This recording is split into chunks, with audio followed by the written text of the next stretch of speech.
ele não é argentino, ele é espanhol. Esse rapaz nunca se negou a defender a seleção da Argentina. O que eu tô achando mais incrível é que o Messi tá jogando o jogo inteiro também, né? E fazendo gol, dando arrancada no final, né? Claro, ele se preserva muito durante o jogo, ele não corre por nada, ele não corre à toa, assim que deve ser, a equipe entende isso. 21 gols ele poderia ter se tivesse acertado todos. E no jogo de hoje, pouco pesou o pênalti perdido, ele continuou jogando naturalmente, marcou um gol bem no seu estilo, depois fechou a conta. A Argentina está classificada. A Argentina venceu a Áustria por 2-0, com 2 gols de Messi, e já está classificada matematicamente para a próxima fase da Copa. Mauro César e Flávio Prado exaltaram o argentino ao vivo na Jovem Pan. Se liga aí no que eles falaram. O que eu tô achando mais incrível é que o Messi tá jogando o jogo inteiro também, né? E fazendo gol, dando arrancada no final, né? Claro, ele se preserva muito durante o jogo, ele não corre por nada, ele não corre à toa, assim que deve ser, a equipe entende isso, mas é ele quem aciona, né? Uma jogada de transição no final do jogo, já com a Áustria bem exposta, o Julián Álvares na sequência ainda se apresenta para finalizar e 2 vezes até marcar, como o Flávio bem descreveu. Ele tá aguentando correr até o final do jogo, né? Dentro das limitações naturais de um jogador que daqui a 2 dias fará 39 anos, né? Mas ele consegue competir, consegue ficar de pé e assim, não caiu o rendimento dele, não se abalou, apesar de perder o pênalti, né? A terceira vez que ele perde pênalti na Copa do Mundo, ele poderia ter quantos gols? Deve ter 18 mais 3, 21, né? É isso, 21 gols ele poderia ter se tivesse acertado todos. E no jogo de hoje, pouco pesou o pênalti perdido, ele continuou jogando naturalmente, marcou um gol bem no seu estilo, depois fechou a conta. A Argentina está classificada, vai fazer a primeira colocação, vai enfrentar a Jordânia. Se o técnico Scaloni quiser, ele pode até poupar alguns jogadores, ele pode dar um descanso para alguns.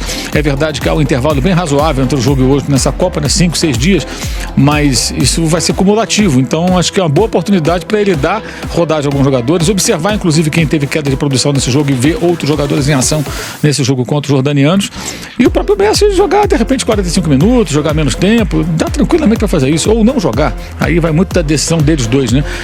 E o mais interessante que eu acho é o seguinte, né? A trajetória do Messi é marcada, agora ele está na moda, evidentemente, bom artilheiro, o cara com mais jogos, e é tudo muito merecido, mas houve momentos em que ele foi muito questionado, né? Isso não pode ser ignorado, questionado pelos argentinos. No primeiro momento, ele não é argentino, ele é espanhol. Esse rapaz nunca se negou a defender a seleção da Argentina, nunca. Ele sempre teve o desejo de defender a Argentina, se orgulhou de defender a Argentina, ainda assim, na imprensa, na torcida, não faltaram os oportunistas que em momentos em que as coisas não caminhavam bem, e não era por culpa dele, né?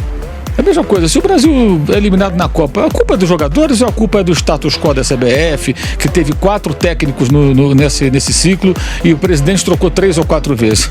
Quem será o grande responsável? É o jogador ou é quem promove toda essa desorganização? Na AFA não é diferente, há muito tempo. E ele tem agora essa participação, depois de ser colocado muitas vezes como um não argentino, né? E teve até aquele momento que perdeu a Copa América para o Chile a segunda vez, ele disse que não jogaria mais pela seleção, e até disse alguma coisa na linha do não é para mim, eu não consigo, não dá, como quem diz, eu não consigo fazer na seleção que eu gostaria, o que eu faço no meu clube, como ele fez no Barcelona, tantas coisas importantes. Mas acabou mudando de ideia, continuou. E ele junto com o técnico Scaloni, eles dois são os grandes responsáveis pela estruturação dessa equipe. A AFA é uma bagunça, o presidente da AFA é o senhor Tique Tapia, a primeira divisão argentina tem 30 times, a segunda tem 36, se eu não estou enganado, ou 38, 36, o que significa o seguinte, na segunda divisão você tem times de terceira e quarta divisões jogando a segunda divisão, porque a primeira e a segunda elas juntas têm quase 70 times. Gente, as 3 primeiras divisões do Brasil, elas têm 60 times. Série A, Série B, Série C, 20 cada uma. As 2 da Argentina têm quase 70. Então você tem time de quarta divisão jogando a segunda, tem time de terceira jogando a primeira. Mas os pequenos gostam, né? Porque, enfim, para eles é inconveniente, são muitos, apoiam o presidente, ele se eterniza no poder e não montou nenhuma estrutura maravilhosa, pelo contrário, o Scaloni era um técnico interino, que veio da base, do Sub-20, assumiu interinamente, e quando eles ganham a Copa América da pandemia no Rio de Janeiro, com a vitória sobre o Brasil, gol do Di Maria, ali o grupo se fecha totalmente. E o Messi, aí que a importância dele vai muito além do campo. O Messi meio que, como põe a mão no ombro assim, do Scaloni e fala assim, ó, esse cara tá comigo, tá? Não mexe com ele não. Opa, tudo bem. A partir daí tudo mudou. Eles determinaram, por exemplo, que na concentração, nas viagens, não haveria aquele trem da alegria com caronas, amigos do dirigente que vão no mesmo voo, gente enchendo o saco no hotel da concentração. Eles conseguiram se blindar na linha do, deixa a gente em paz, que a gente faz nosso trabalho, não se mexe com a gente, não atrapalha a gente não. E tá dando certo. Então até nisso ele tem mérito, porque ele participou muito da montagem da equipe ao prestigiar o técnico, que se revelou na Copa passada um técnico muito melhor do que a gente poderia imaginar, porque ninguém sabia qual era o potencial do Lionel Scaloni. Ele era um técnico sem experiência no time de cima, ainda mais numa seleção importante como a da Argentina. E ele fez um trabalho excelente, mudando o time a cada jogo e melhorando a equipe. Até na final, né, ele surpreendeu com a escalação de Maria, jogando até do lado oposto, onde normalmente atuava, jogou bem, fez gol. E dá essa sequência agora. Ganhou mais uma Copa América, venceu. Rivalidade Brasil-Argentina, ganhou as 2 vezes nas eliminatórias. No Rio de Janeiro ganhou e meteu 4-1 em Buenos Aires, e foi só 4 porque eles quiseram ficar nos 4. Preferiram dar o olé, se quisessem apertar, do jeito que o Brasil estava entregas baratas ali, ia fazer 5, 6, sei lá quanto ia parar aquele placar. Então, é um círculo virtuoso que eles vivem agora, exclusivamente por conta do Messi, do técnico e dos jogadores, que compraram a briga junto com esses dois.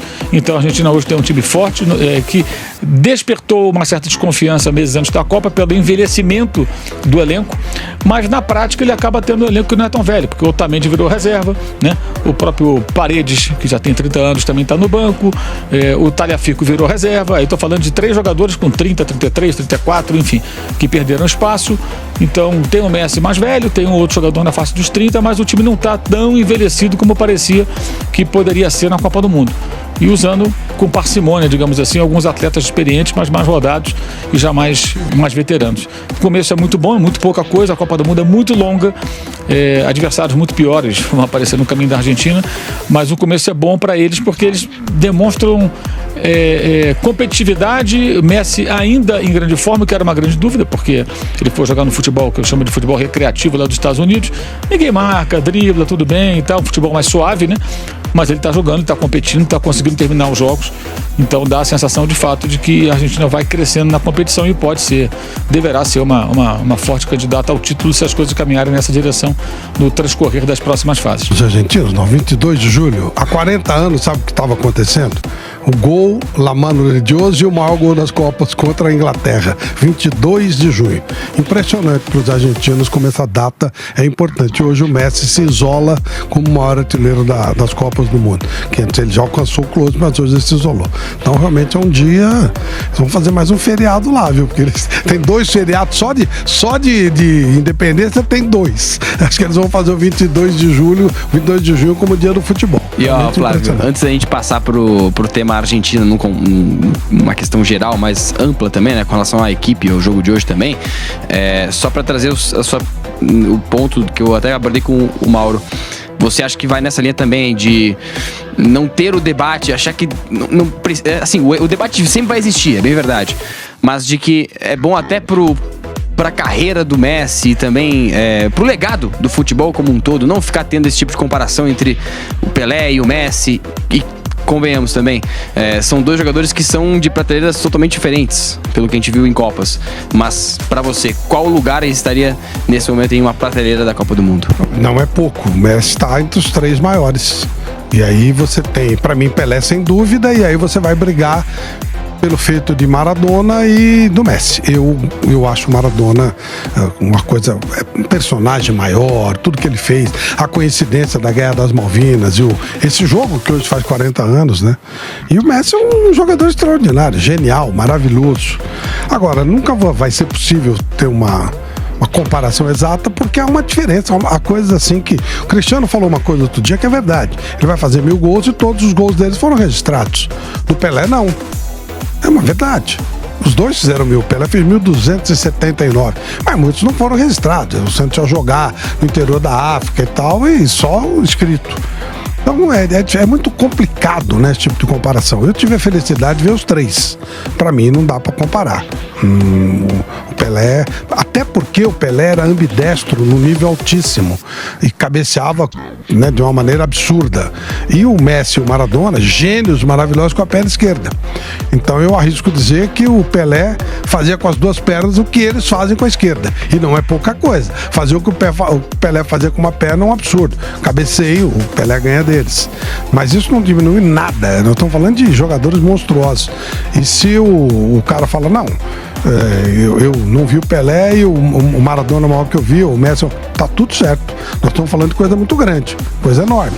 Há quem diga que o Leônidas foi maior que o Pelé, o Frederich, mas a gente não viu esse jogador. Então fica muito difícil, né, para quem não viu, dimensionar o que foi o Pelé, ou dimensionar, ou fazer esse tipo de comparação, né? Para mim, e aí, questão de opinião, eu acho que não dá nem para conversar, porque o outro fazia com as duas pernas o que esses dois gênios maravilhosos fazem com a perna esquerda. Fazia com a esquerda e com a direita, cabeça, tudo. Criou jogadas, né, coisas que ninguém mais... O Leônidas criou a bicicleta, o Pelé criou várias jogadas. Mas aí nós estamos falando de uma grandiosidade que nem vale a pena, que pode dar a impressão, tá falando que o Pelé foi o maior, que o outro não foi bom. E não é isso, os dois são maravilhosos, os três são maravilhosos. E eu entendo os argentinos, o personagem Maradona, sem dúvida, o personagem Maradona foi maior que o personagem Messi, que é um cara discreto, um cara tranquilo. E o Maradona era um barulho, né? O Maradona, nada do Maradona era discreto. Ele mostrava que chegou e tal, e era um personagem mais marcante do que o Lionel Messi.